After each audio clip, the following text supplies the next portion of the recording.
restaurant à Arzon. Et donc ça continue à souffler vraiment, vraiment fort là. Tout ce que je peux faire, c'est vous montrer d'ici les dégâts. Voilà, on a toute la terrasse qui s'est envolée. Bon. Elle s'est envolée vers 23h hier soir, sur les premières tempêtes. Et enfin sur le début de la tempête. Et puis donc on était très inquiets toute la nuit, parce qu'on a dû rentrer, les pompiers nous ont demandé de rentrer. Et on a dû du coup rentrer chez nous alors que c'était encore plus violent tout le reste de la nuit, quoi. Donc... Comment a été la nuit?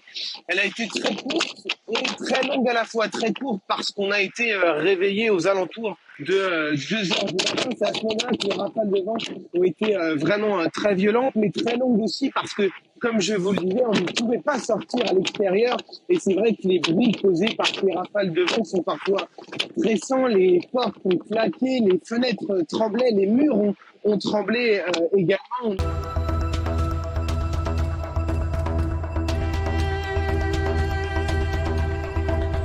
Les dégâts sont très importants. Là, je me trouve en centre-ville, rue Jean Jaurès. La nuit a été très très compliquée. Sur les coups de 3 heures, c'était apocalyptique. Et effectivement, on déplore aucun blessé. Et beaucoup d'arbres, beaucoup de chutes, beaucoup de dégâts, énormément. Et vous le disiez, dans le port, avec une grue notamment qui s'est pliée. Là, vous avez par exemple un morceau de toit.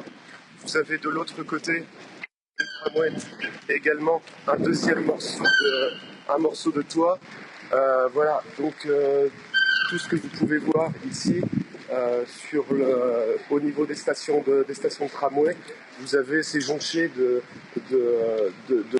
morceaux qui se sont détachés des toitures, des côtés des immeubles.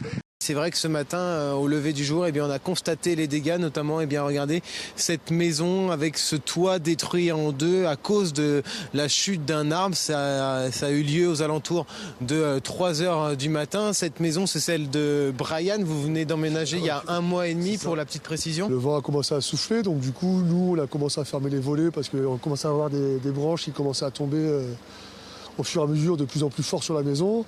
On a fermé les volets, on a commencé un peu à se cacher un peu dans un endroit loin. On espérait que les pins ne tombent pas, et là c'est ce qui s'est passé, les pins sont tombés.